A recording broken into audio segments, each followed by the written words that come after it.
वृंदावन का पावन नाम जिसके कान में पड़ गया वो नरक नहीं जाएगा।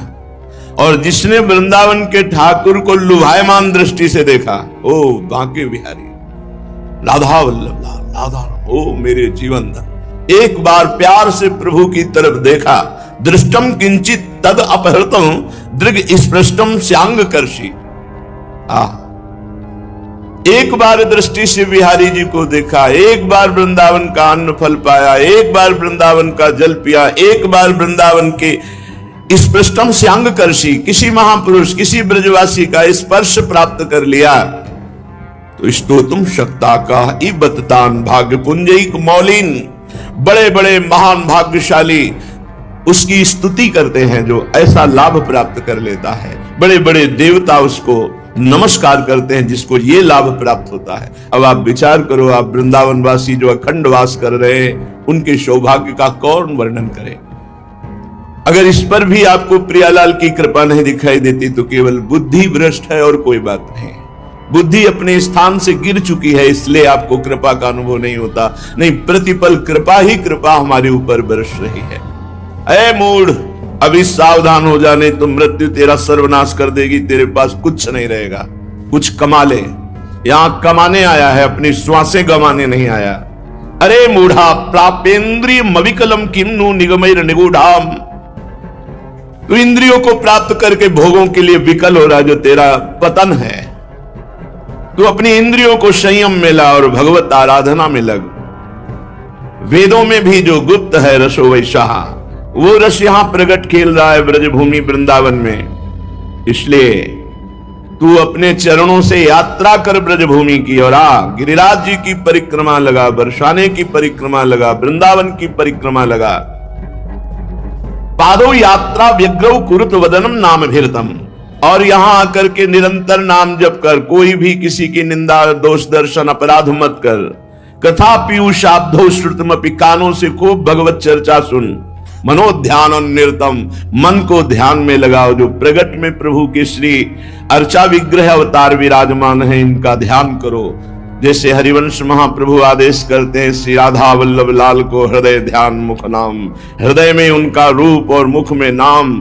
चरणों से परिक्रमा लगा रहे, हाथों से यहां सेवा कर रहे, खूब नाम चिंतन, नाम कीर्तन, निहाल हो जाओगे। अरे मूढ़ा, कुछ तेरे साथ नहीं जाने वाला। यहां एकमात्र सच्चिदानंद भगवान का नाम रूप लीला धाम का जो अवगाहन किया, वही तेरे साथ जाएगा। चलते हैं श्रीमद् भागवत महापुराण, जिसमें हमारे प्राणाराध्य प्राणप्रिय लाडले जीवन धन श्री लालजू महाराज का पावन चरित्र, जो गायन और श्रवण मात्र से भगवत प्राप्ति कराता है। जो चित्त लगाकर श्रवण करता है, उसके चित्त के समस्त मलों का नाश होकर चित्त चोर के पास चित्त पहुंच जाता है। प्रभु का वो प्रेमी हो जाता है भगवत चर्चा सुनने वाला। प्रसंग चल रहा है श्री महाभागवत परम तपस्वी भगवान के विशेष कृपा पात्र वसुदेव जी, जिनको पिता बनने का सौभाग्य प्राप्त हुआ, नंद ग्रह से योग माया रूपी कन्या को लेकर के कंस के कारागार के समीप आते हैं। सब बेसुध पड़े हुए, जे ही अंदर प्रवेश हुए, दरवाजा बंद, ताला लाक हो गया, पहरेदार जग गए। कन्या को देवकी जी की गोद में पधराया। गोद में पधराते ही कन्या रो पड़ी। नवजात शिशु की रोने की धुनी सुनकर पहरेदार चौंक गए। लड़खड़ाते हुए भागते हुए भोजराज कंस के पास गए और कहा, देवकी को 8वीं संतान हुई है। बस इसी बात का इंतजार कंस कर रहा था, क्योंकि आकाशवाणी ने कहा था, देवकी की 8वीं संतान तेरी मृत्यु का, तेरे सर्वनाश का कारण बनेगी। कंस बड़ी आकुलता और घबराहट के साथ द्वारपालों की बात सुनते ही कूद पड़ा, सूतिका गृह की ओर झपटा। मेरे काल का जन्म हुआ है, भयभीत होता जा रहा है, विकल होता जा रहा है। बाल बिखर गए, कई बार लड़खड़ा कर रास्ते में गिरा। बंदी गृह में पहुंचने पर देवकी जी ने देखा, ये राक्षस आ रहा है। जो हमारे हर बच्चे का काल हुआ है। कहने को तो ये भाई है, पर ये राक्षस है। अपने मन के क्रोध को दबाकर हाथ जोड़कर कहा, भैया मेरे तुम बड़े हितैषी हो। जब बचपन में हमने कोई बात कही तो आपने तुरंत उसकी पूर्ति की है। मेरा क्या अपराध हो गया जो आप मुझे दुख पर दुख देते जा रहे हैं? हथकड़ी बेड़ियों से जकड़ दिया, मेरे लाडले पुत्रों को मार दिया। आकाशवाणी ने कहा था कि पुत्र होगा, देखो ये कन्या है, अभी तो बच्ची है, तुम्हें नहीं मारना चाहिए। भैया दैववश तुमने बहुत से अग्नि के समान तेजस्वी बालक मेरे मार डाले, केवल कन्या बची है। मैं तुमसे भिक्षा मांगती हूं कि ये कन्या को मत मारो। मैं बहुत दीन हूं, तुम मेरे प्यारे समर्थ भाई और मुझे बहुत प्यार करते हो। मैं मंदभागिनी हूं माना, पर ये आखिरी संतान तो मुझे दे दो। कन्या को अपनी छाती से लगाकर देवकी जी ऐसी विनय कर रही कंस से, पर उस क्रूर कर्मा दुष्ट हृदय कंस के हृदय में कोई भी परिवर्तन नहीं। कन्या का ऐसे पैर पकड़ा और जबरदस्ती से छीन लिया और एक चट्टान पर प्रहार किया। पैर पकड़कर कन्या का स्वार्थ ने अंधा कर दिया था, परंतु कन्या कोई साधारण कन्या नहीं, महाशक्ति है। हाथ से एकदम छूटी और आकाश में जाके छा गई। बड़े बड़े दिव्य आयुध लिए हुए, अष्टभुजा, दिव्य माला, चंदन, मणिमय आभूषण, धनुष, त्रिशूल, बाण, ढाल, तलवार, शंख, चक्र, गदा, 8 आयुध, सिद्ध, चारण, गंधर्व, अप्सरा, किन्नर, नागगण, ये सब महादेवी की स्तुति कर रहे हैं। उस समय मुस्कुराते हुए महादेवी ने कहा, किम मया हतया मंद जाता खलु तवांत कृति यत्र क्वा वा पूर्व शत्रुर्वा हिंसी कृपणान था। ऐ दुष्ट, तू मुझे क्या मार सकता है? तेरे पूर्व जन्म का शत्रु तुझे मारने के लिए पैदा हो चुका है। तू निर्दोष बालकों की हत्या करता है।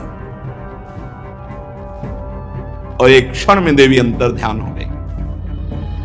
कंस देवी की बात सुनकर आश्चर्य में पड़ गया। 8वां पुत्र होना था, कन्या हुई, और ये देवी कह रही तेरे मारने वाला कहीं पैदा होगा। और आकाशवाणी ने कहा था मेरे मारने वाला देवकी के गर्भ से पैदा होगा। बुद्धि काम नहीं कर रही। फिर तो मैंने अपने बहन वही देवकी वसुदेव जी को व्यर्थ में कष्ट दिया। जब मारने वाला कहीं और पैदा हो गया तो वसुदेव जी के सामने घुटने पे हो गया, हथकड़ी बेड़ी सब कटवा दी और कहा, बहनोई जी, बहन, मैं बड़ा पापी हूं। मैं अपने स्वार्थ में अंधा होकर आपके बच्चों को मार डाला। मुझे बहुत खेद है। मैं इतना दुष्ट हूं कि करुणा का तो मेरे में लेश ही नहीं है। मैं कैसे बताऊं कि मैं कैसा कठोर हृदय का हूं। ये कभी कभी दुष्ट आत्मा भी धर्मात्मा का नाटक करने लगते हैं। ये नाटक कर रहा है, कोई दया नहीं, कोई शुद्धि बुद्धि की नहीं हुई, ये केवल नाटक कर रहा है। मैं दुष्ट हूं, मैं पापी हूं, मैं कठोर हूं, मुझे भले नरक जाना पड़े, पर तुम मुझे क्षमा कर दो। पर मुझे यह समझ में नहीं आता कि विधाता कैसे झूठ बोलता है। आकाशवाणी ने कहा था देवकी की गर्भ में पैदा होगा मेरे मारने वाला, वो तो पैदा हो गया, गोकुल पहुंच गया। मुझे विश्वास नहीं हो रहा कि सत्य है क्या। तुम दोनों महात्मा हो, मुझे क्षमा करो, तुम्हें मैंने पुत्र शोक दिया, ऐसा मानो कि तुम्हारे ही कर्म का फल था। बड़ा ज्ञान बघार रहा है। कौन कहूं कि सुख दुख कर दाता, निज कृत कर्म भोग सुन भ्राता। तुम्हारे ही कर्मों का फल था जो तुम्हारे पुत्रों को मारने के लिए मुझे निमित्त बनाया गया। देखो वसुदेव जी, मिट्टी के बने हुए पदार्थ जो बनते हैं वो बिगड़ते भी हैं। हाँ, शरीर बनता बिगड़ता है और जीवात्मा तो अजर अमर है। कितना सुंदर ज्ञान बघा रहा है कंस। ऐसे ज्यादातर ज्ञान सबके है, पर उसका प्रयोग वसुदेव जी, जो लोग तत्व ज्ञानी नहीं है ना, वो शरीर को आत्मा मान बैठते हैं और शरीर के सुख दुख को अपना सुख दुख मान लेते हैं। शरीर का आना जाना, जन्म मृत्यु अपना मान लेते हैं। जो तत्व ज्ञानी नहीं, ये तत्व ज्ञानी है। बड़ा ज्ञान है लोगों में। उपदेश करने में बहुत कुशल लोग मिलेंगे, लेकिन अपने मन को चेला बना ले ऐसा कोई बिरला योगी होगा। जो अपने मन को उपदेश दे करके सही रास्ते पे चलावे, वही उपदेष्टा, वही गुरु।